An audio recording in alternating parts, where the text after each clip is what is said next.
Cases में आए इस इंक्रीज का कारण है कि कुछ लोकेशंस पर लोगों के सपोर्ट ना मिलने से, समय पे सूचित ना करने के कारण अचानक केसेस की संख्या में ये इंक्रीज नोट किया गया है।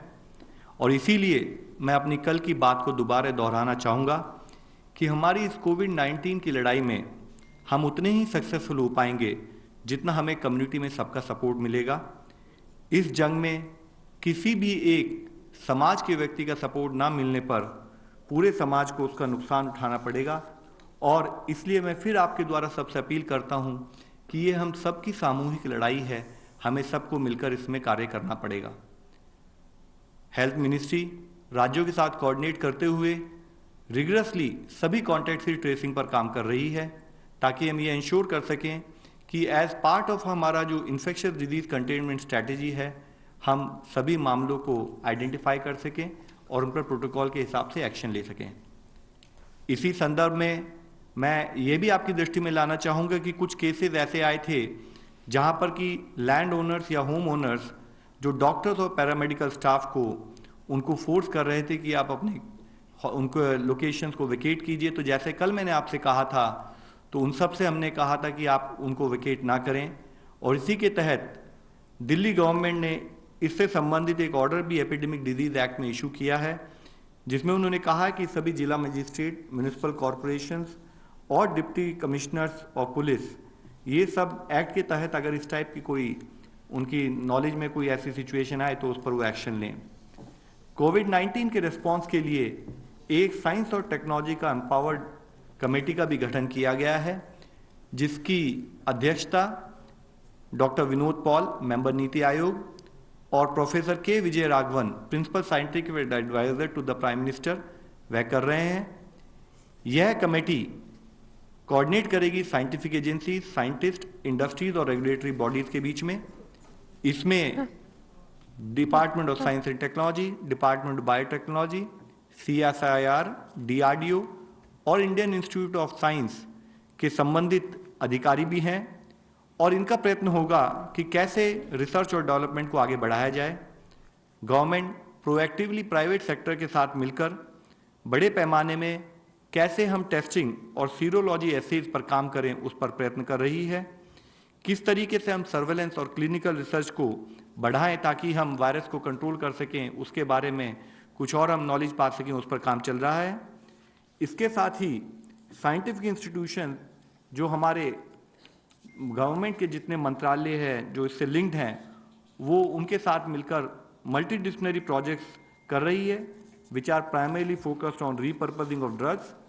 एक टास्क फोर्स है जो ड्रग ट्रायल्स को ऊपर एफर्ट कर रही है ताकि इन्फॉर्म डिसीजन मेकिंग हो सके।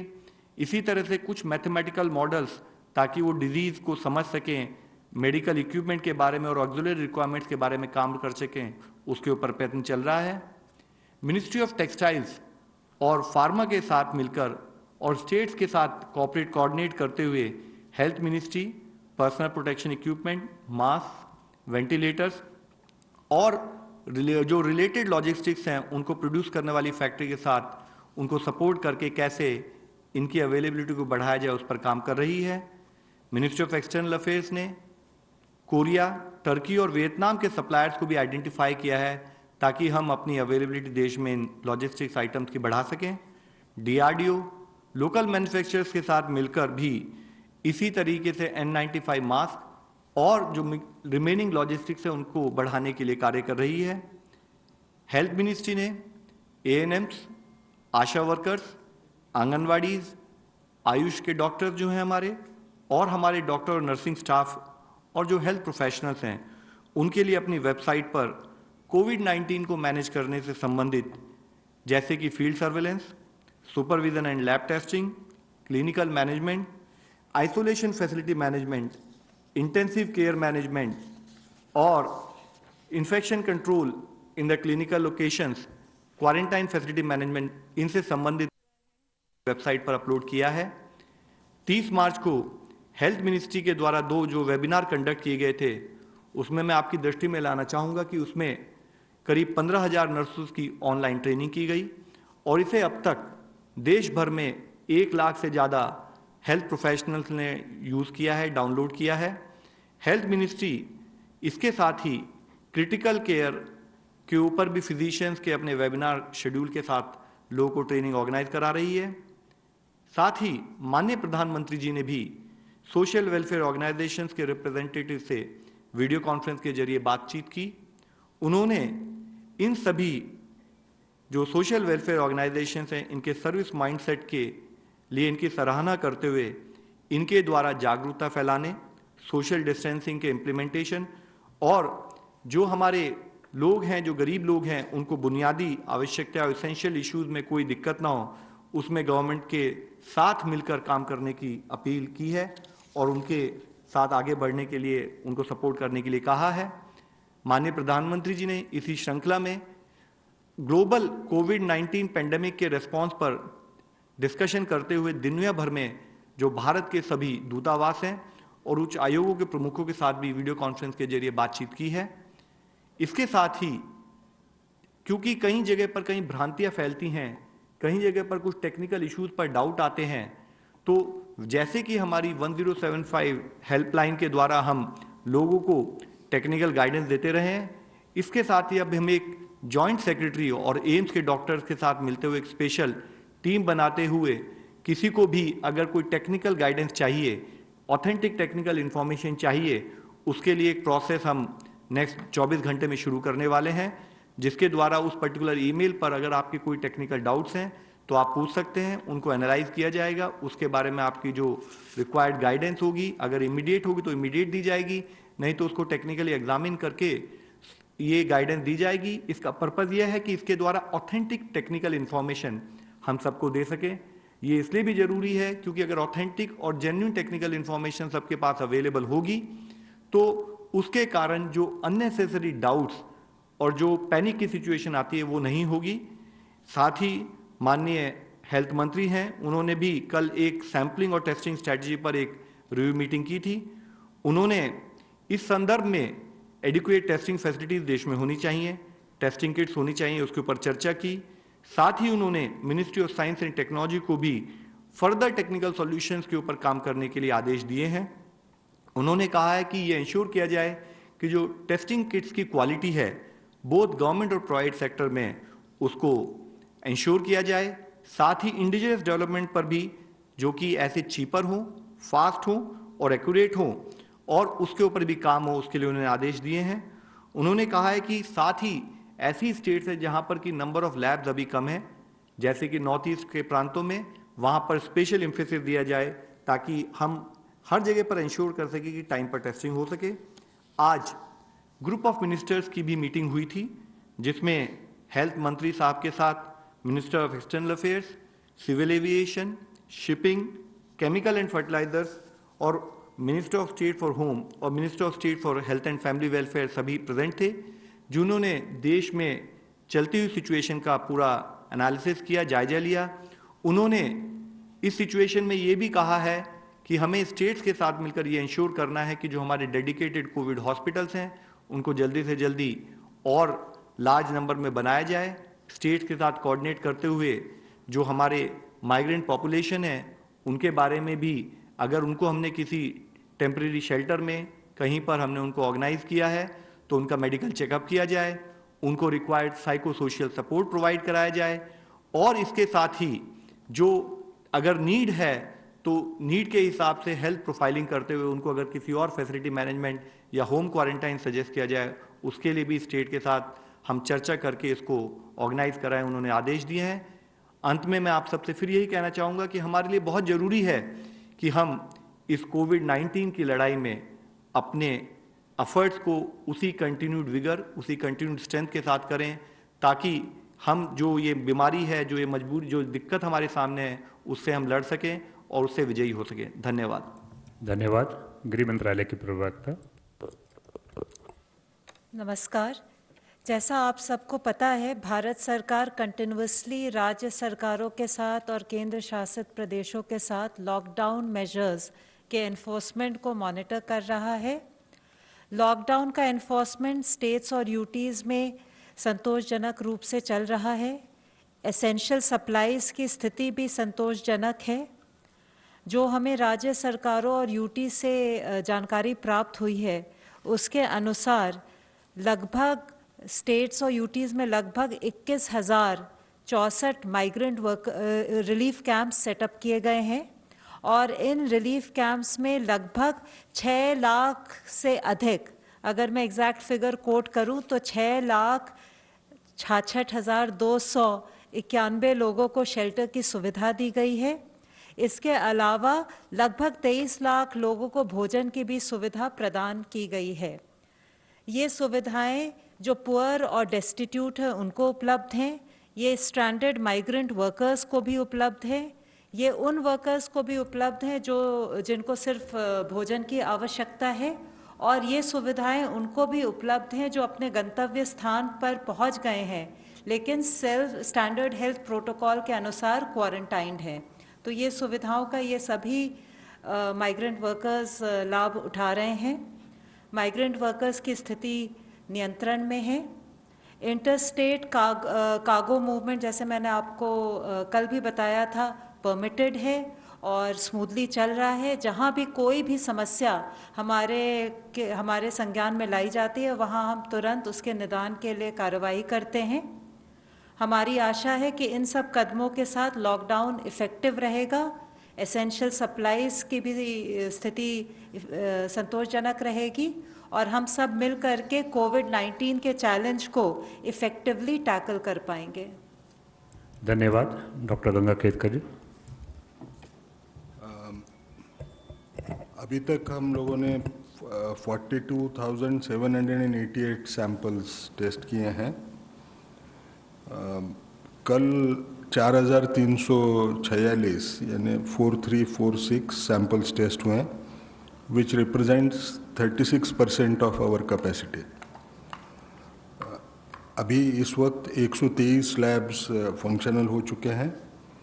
प्राइवेट लैब्स में 49 लैब्स को परमिशन दे चुके हैं और कल प्राइवेट लैब्स में 399 पेशेंट्स की जांच हो चुकी है।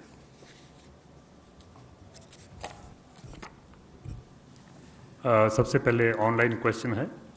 Office of principal scientific adviser issues manual on homeland masks.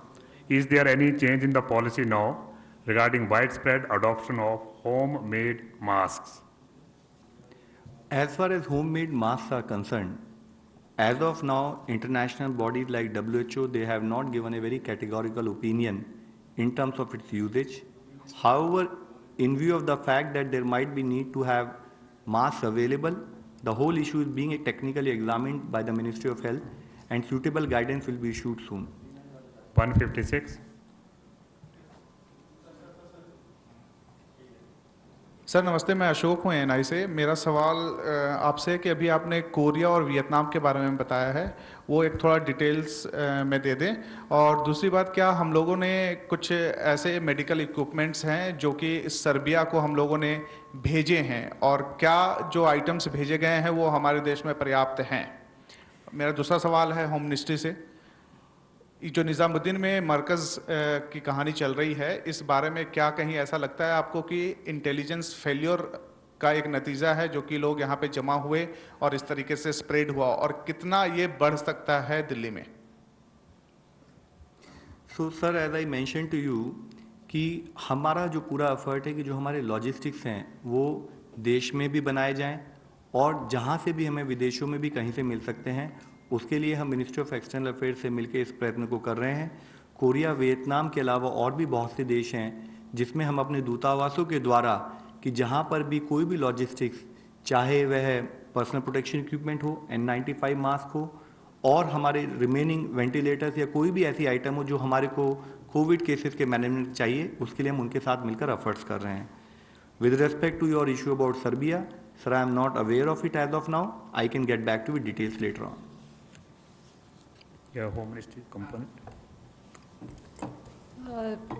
जहाँ तक निज़ामुद्दीन की बात है, उसके बारे में आपको गृह मंत्रालय अलग से जानकारी प्रदान करेगी। 21.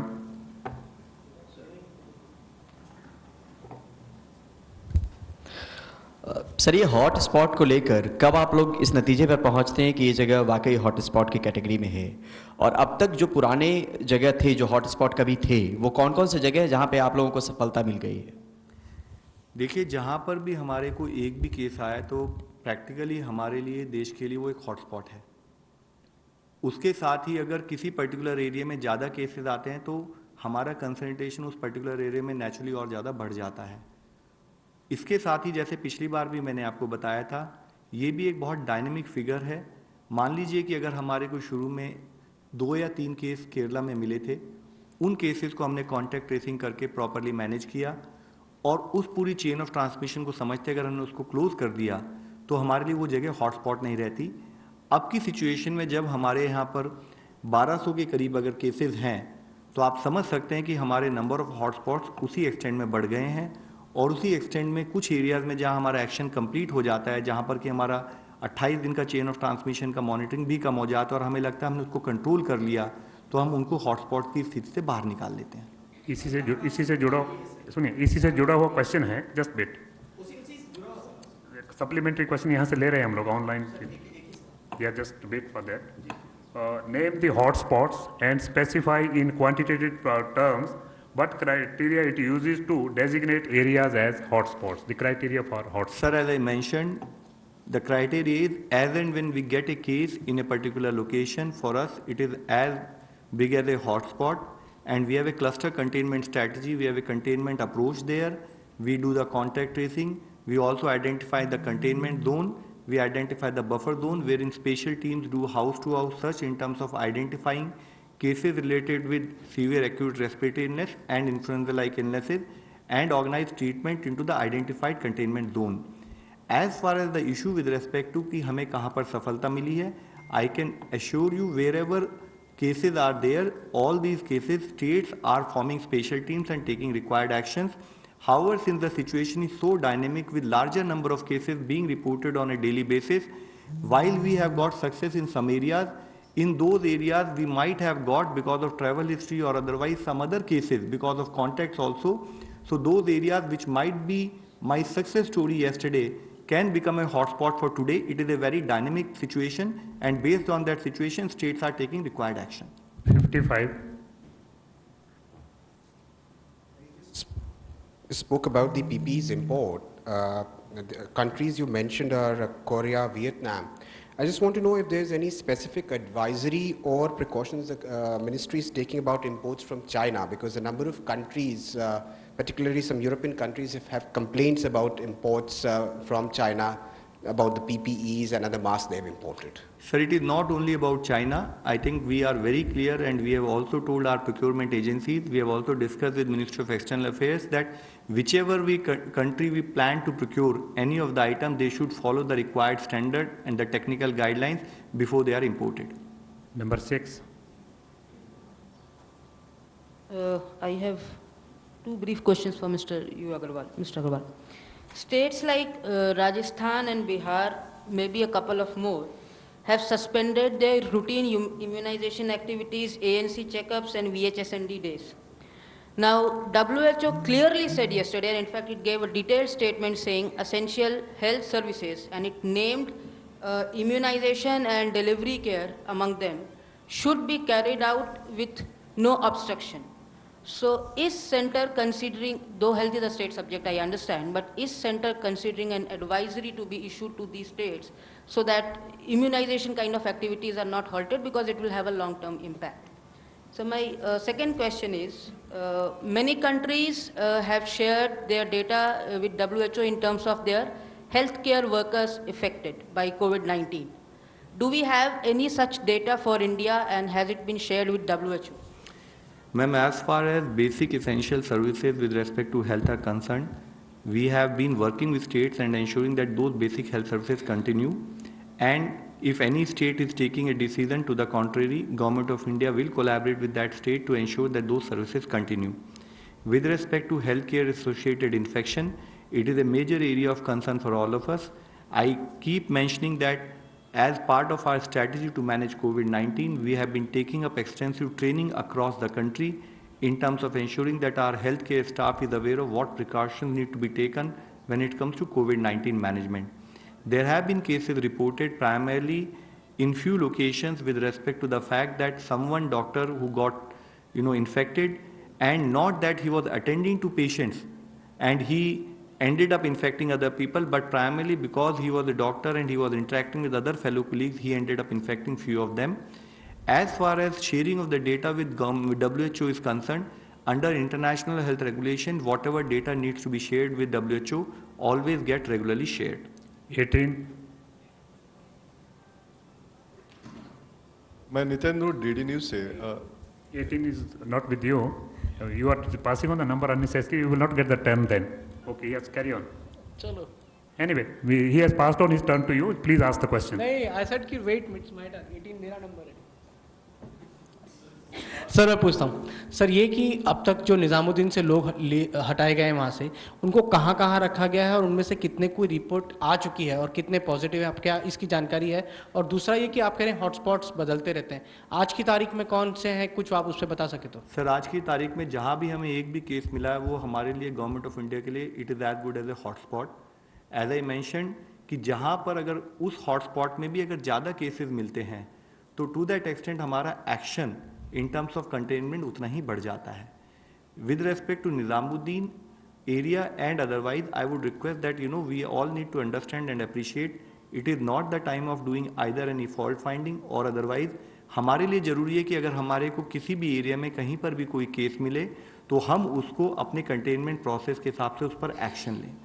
जैसे कि आपने बताया है, दिल्ली गवर्नमेंट ऑलरेडी उससे संबंधित केसेस के बारे में वहाँ जितने भी अगर कोई हमारे को सस्पेक्टेड सिम्टोमेटिक केसेस मिले हैं उनको अपने हेल्थ प्रोफाइलिंग करते हुए या तो उनको फैसिलिटी क्वारंटाइन या उनको अगर उनके सिम्टम्स थे तो उनको हॉस्पिटल में एडमिट कराकर और उनका सैंपल लेकर उसके लिए रिक्वायर्ड कोऑर्डिनेटेड एक्शन कर रही है.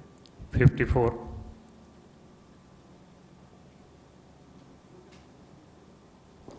You mentioned that there are 1251 cases and 32 deaths, but these figures are as of 9:30 p.m. last night. When do we expect an update on this, please? I think by the time I go back, they were compiling the other information. Earlier also I explained to you, see, when we also get positive cases, even before we update, our major effort is in terms of where those patients are, which district they are. So our focus immediately shift in terms of ensuring contact tracing in those places. That is why I had earlier also explained to you, at times there are delays. As I am coming here, I was told by my team that they had whatever new list has come, they have sort of started working in terms of identifying which district they belong to and they will be updating the list. Number 8. Number 8. Sir, the army has just issued a statement saying the number of people in the army infected will be given out by the Ministry of Health. So, do you have any idea what is the number of army men currently in the country who are infected? Huh? Ma'am, as far as I understand, I do not maintain differentiation in terms of army, doctors or, in that sense, but any person who get infected in the country, that is the number I cited to you, and based on that, as per that number only, those people get monitored as far as the contact tracing and containment strategies are concerned. 157.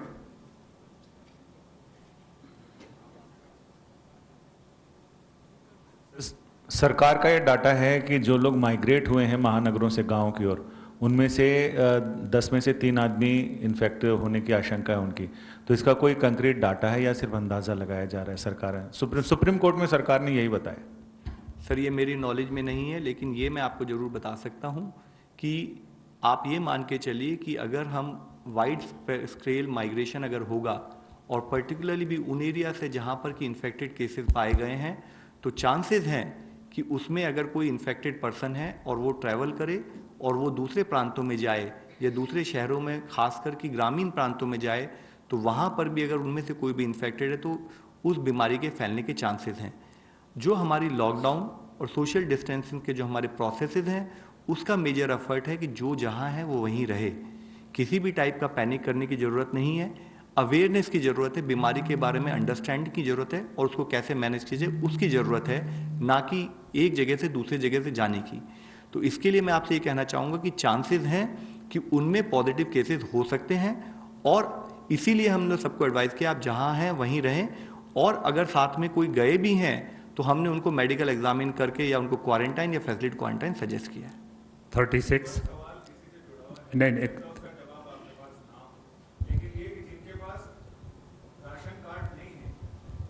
अगर सड़कों पे रह रहे हैं या झुग्गियों में रह रहे हैं, उनके लिए राशन के लिए कोई नीति बनाई है क्या गवर्नमेंट ने? आई थिंक गृह मंत्रालय की तरफ से इस बारे में पूरी जानकारी दी गई है। नंबर 36।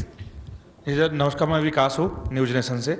मेरा सवाल है कि कई सारे देश में आ रहे हैं कि लगातार ये खबरें आ रही हैं कि जो कोरोना से लड़ते हुए स्वास्थ्य कर्मी हैं वो भी उसके संक्रमण के दायरे में आ जा रहे हैं। क्या ऐसे केस अपने देश में भी सामने आए कि कोई स्वास्थ्य कर्मी संक्रमित हो गया हो और उसके माध्यम से और भी लोग संक्रमित हुए हों? सर जैसे मैंने आपको बताया, मेडिकल प्रोफेशनल्स के इन्फेक्शन की केसेस आए हैं, बट मेडिकल प्रोफेशनल्स की नेग्लिजेंस की वजह से उनको केसेस आए हैं, ऐसे अभी केसेस देश में नहीं आए हैं। हमारे लिए एक बहुत बड़ा फोकस एरिया यही है कि जिसके अंतर्गत हम कहते हैं कि इन्फेक्शन प्रिवेंशन एंड कंट्रोल पर फोकस किया जाए। साथ ही मैं आप लोगों को ये भी कहना चाहूँगा कि जब हम डेडिकेटेड कोविड हॉस्पिटल की बात करते हैं, उसका पर्पस भी यही है। इन्फेक्शन प्रिवेंशन मैनेजमेंट के लिए अगर हम हर हॉस्पिटल में ही कुछ कुछ बेड को रखें, जो हो सकता है नीड हो, और जब केसेस बड़े हो सकता है हम उनका इस्तेमाल करें, बट आज हमारा फोकस इन्फेक्शन प्रिवेंशन मैनेजमेंट के तहत ही ये है कि हम डेडिकेटेड कोविड हॉस्पिटल या डेडिकेटेड कोविड ब्लॉक्स बनाएं। 16। सर नितिन, डीडी न्यूज से रिसर्च को लेकर क्या कुछ हो रहा है? CSIR या फिर बाकी जो रिसर्च संस्थान हैं वो वैक्सीन, मेडिसिन और किट पर किस तरह से काम करें? क्या कोई लीड मिला है? डॉक्टर साहब, you would like to take that?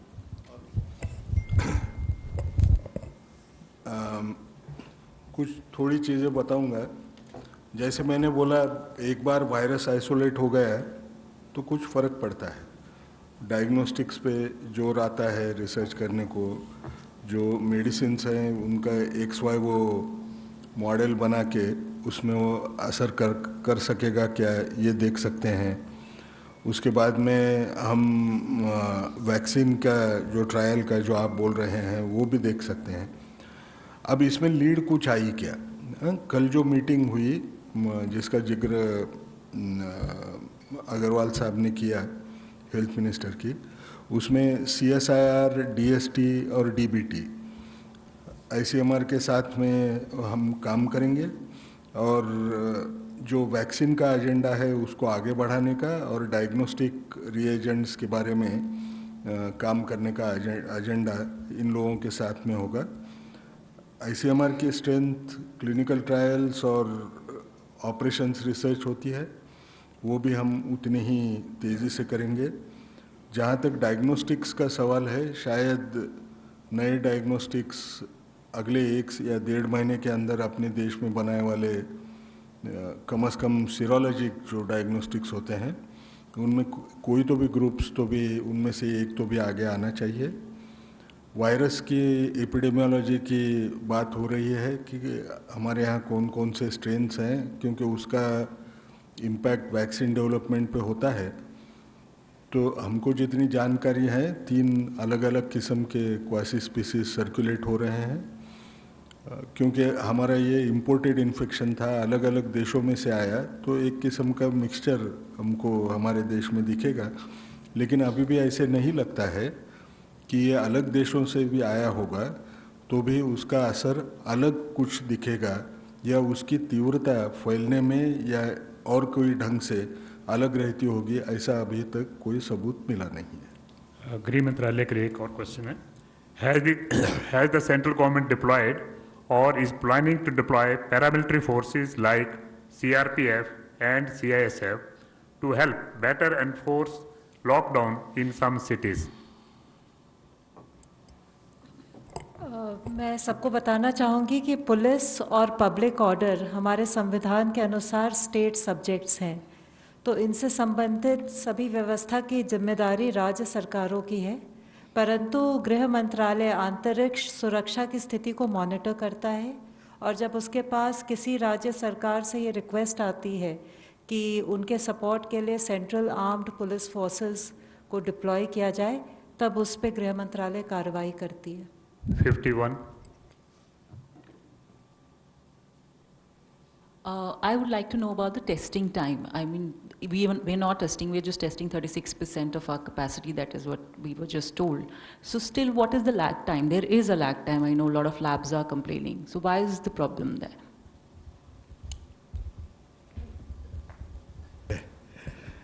Lag time है बोल रहे हैं, ये कितना सही है ये हम लोगों ने समझना है।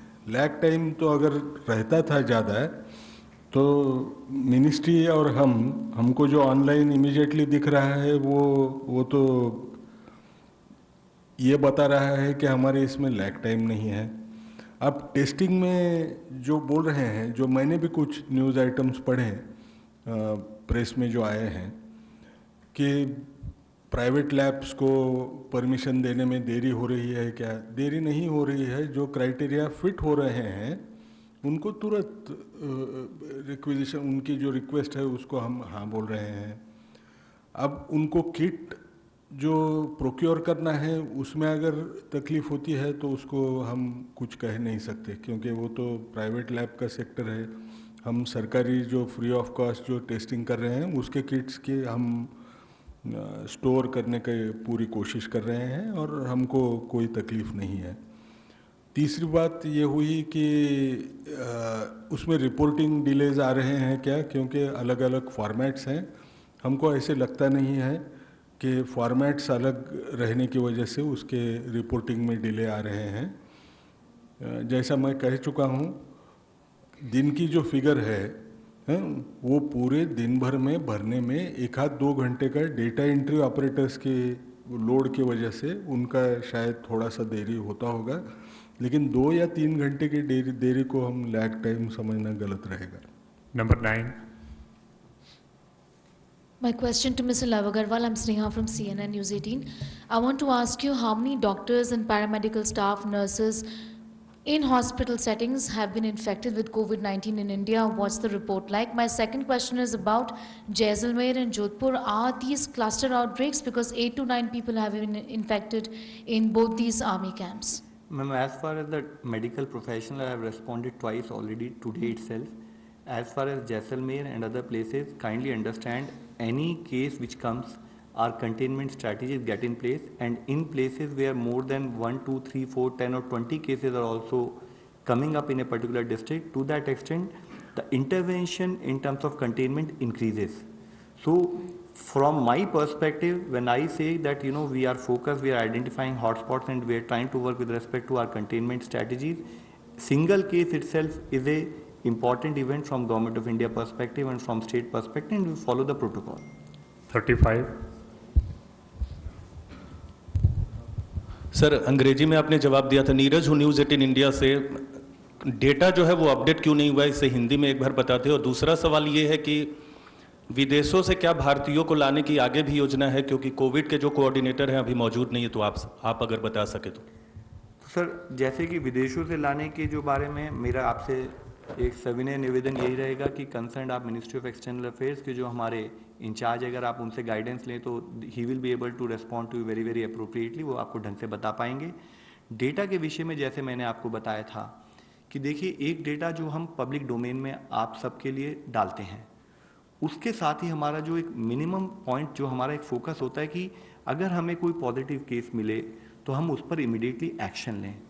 तो आज अगर आपको कुछ लैग मिला है, और इससे कुछ दिन पहले भी आपको एक बार लैग मिला था, तब भी मैंने आप लोगों को समझाया था, सब लोगों को रिक्वेस्ट की थी कि जैसे ही हमें कोई पॉजिटिव केस मिलता है, हमारा पहला एफर्ट होता है, जब हमें लैब से डेटा मिलता है तो हो सकता है कि वो पर्टिकुलर जो डिटेल्स हैं उसकी जो एंटर्ड हैं, क्योंकि पूरे देश में लैब्स फैली हुई हैं इस टाइम, उसमें वो उन्होंने मान लीजिए कि अगर उन्होंने एड्रेस एंटर किया है, वो एंटर किया है लेटर से कि पासपोर्ट के बेसिस पर, और वो पेशेंट जो है वो एडमिटेड है दूसरे ज़िले में, तो हम क्या करते हैं, सबसे पहले हमारा फोकस शिफ्ट हो जाता है फील्ड एक्शन पर, और उसके तहत हम इमीडिएटली स्टेट सर्वेलेंस ऑफिसर से बात करना शुरू करते हैं।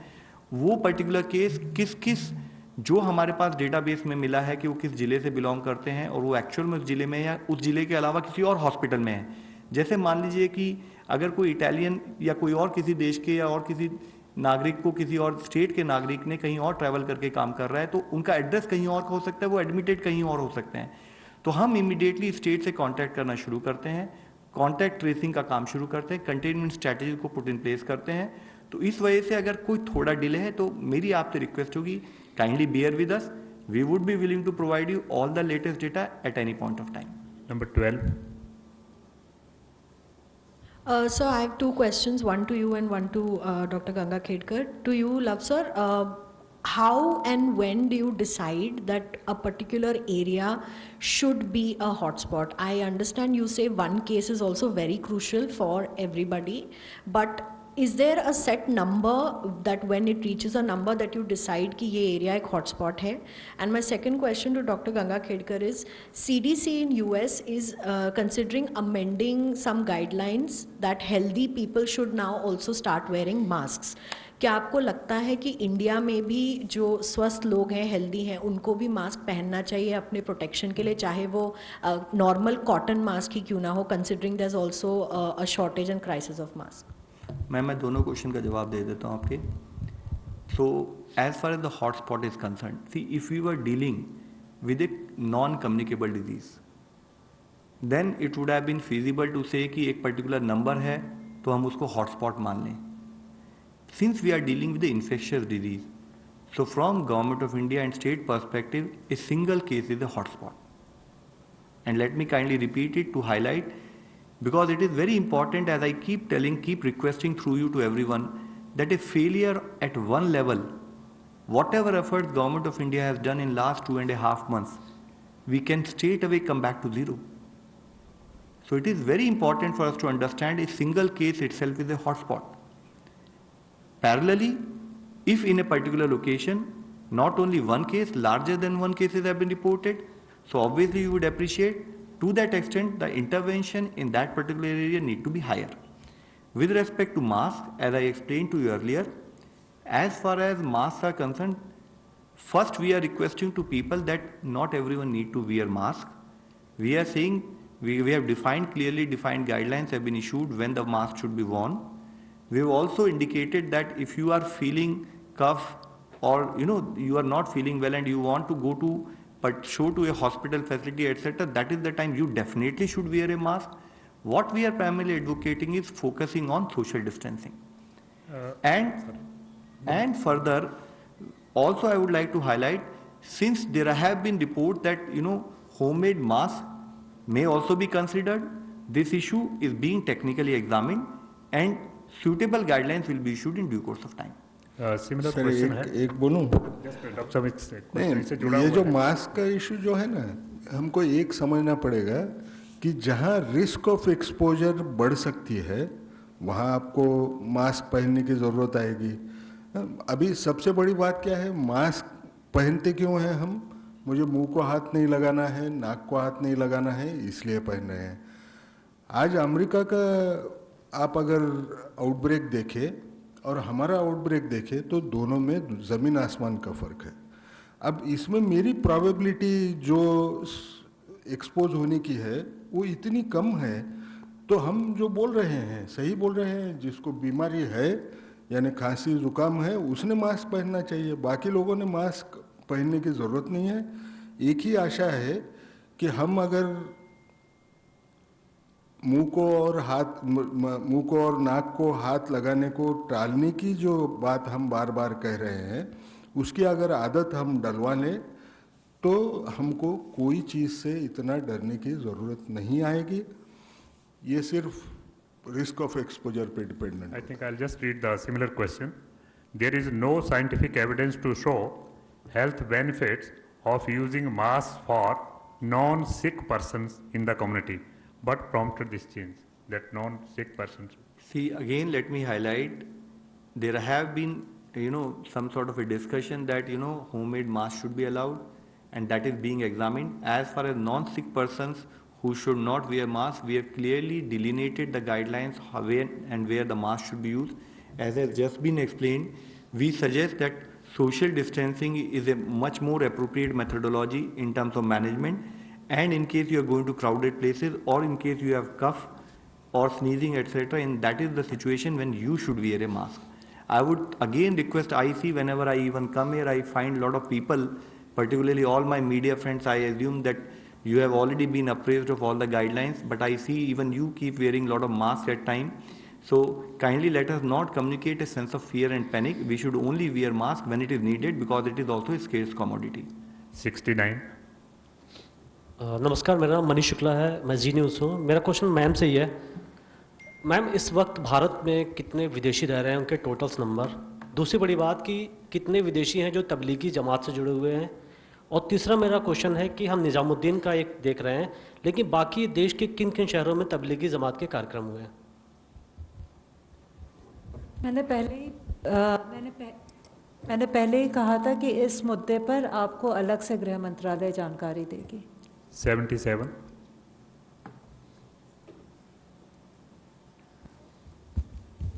Hi sir, this is Tarun Kalra from Total TV. सुबह दिल्ली के स्वास्थ्य मंत्री सत्येंद्र जैन ने बयान दिया है कि उनकी गुजारिश थी उनकी तरफ से कि जवाहरलाल नेहरू स्टेडियम को टेम्परेरी हॉस्पिटल के तौर पर इस्तेमाल किया जाए, वहाँ पे फैसिलिटेशन दी जाए, आइसोलेशन वार्ड्स वगैरह बनाए जाएं। तो उनका ये कहना था कि केंद्र सरकार ने मना कर दिया है। और दूसरा इससे जुड़ा सवाल है कि क्या स्टेडियम्स को टेम्परेरी हेल्थ सर्विसेज के लिए क्या इस्तेमाल करने की कोई योजना है? Sir, as far as a particular point being made कि क्या उसको हाँ की गई है ना की गई है, I am really sorry, I am not aware, so I may not be able to respond with proper understanding. However, let me highlight to you, if need be we will, we God forbid, we do not want that situation to come, and that is why our focus has always been on preventive steps in this country. But if need be, temporary hospitals will be created. As far as the issue of dedicated hospitals I am talking about, dedicated hospital and block primarily again implies identifying the existing blocks or identifying existing government buildings or other infrastructure which can be converted into a temporary hospital focused on COVID-19. 61. My question primarily is to Mr. Ganga Khedkar. Sir, how have you, I just want to ask about the procurement of the testing kits in the government setups in ICMR. What is the cost of procurement? And there have been such allegations that, the costing that we are setting at rupees 4,500 for procuring is an inflated price, whereas people are ready to supply such kits for 1,000 to 2,000 rupees internationally. So what would you have to say about the inflation of markups? नहीं, जो आपको एक समझना पड़ेगा, that was a time when we calculated the cost was right? But you have also got to understand, जो आज लोग जो बोल रहे हैं ना, आप जैसे बोले कि 1,000 रुपये को देने को तैयार है या 2,000 रुपये को देने को तैयार है, जब वो बिडिंग प्रोसेस शुरू होता है, सब लोग कॉम्पीट करना शुरू करें, तो वो प्राइस जो होता है वो खुद ब खुद बढ़ जाता है। Availability of these kits is a big issue. It continues to be in a shortage mode.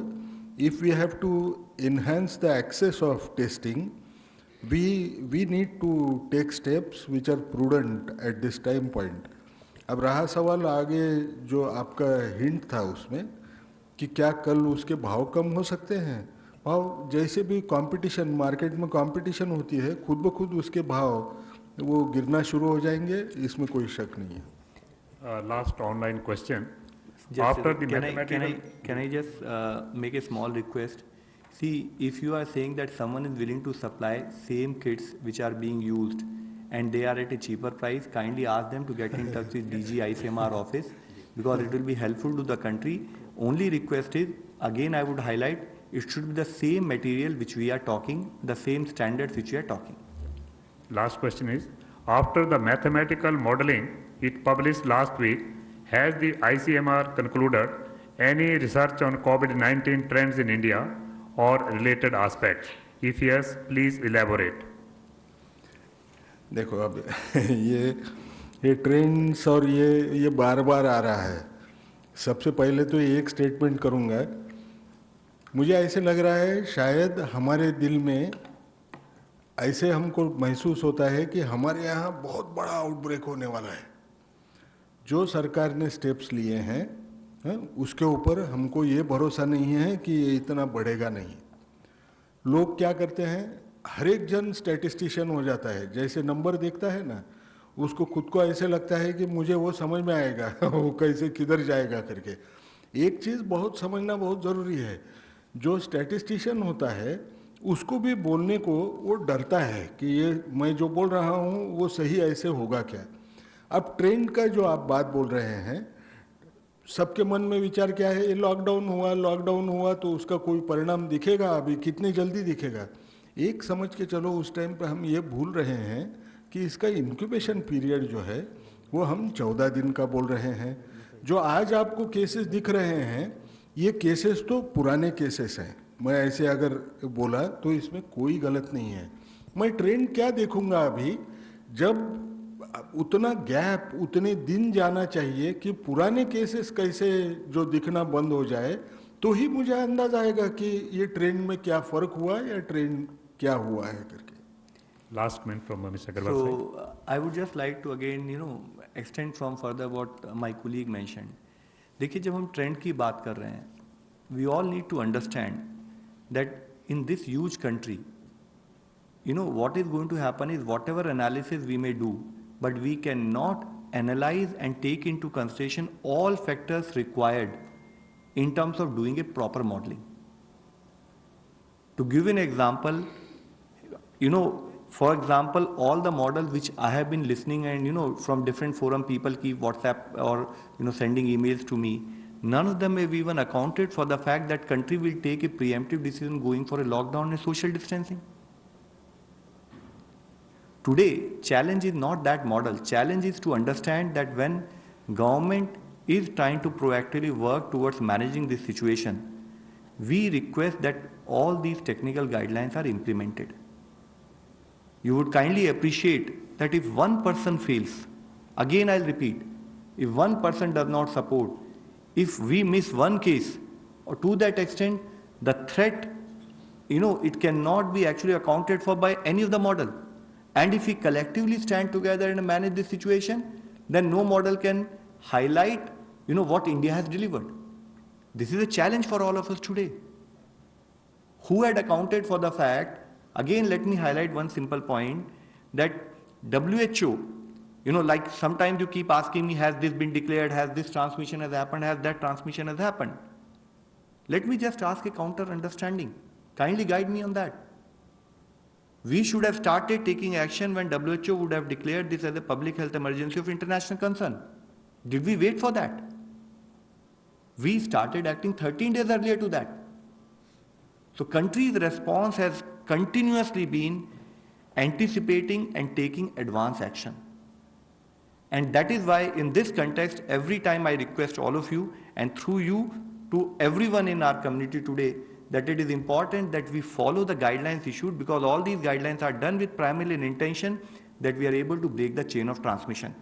Today is the time that we focus on actual 100% implementation of lockdown and social distancing. I would really request and again urge through you that anyone who is following social distancing, he is doing it for himself, he is doing it for his family, and he is doing it for the society. Kindly help us in maintaining and implementation of lockdown. Thank you very much. Thank you very much for this assurance and preparedness we are having. Yeah.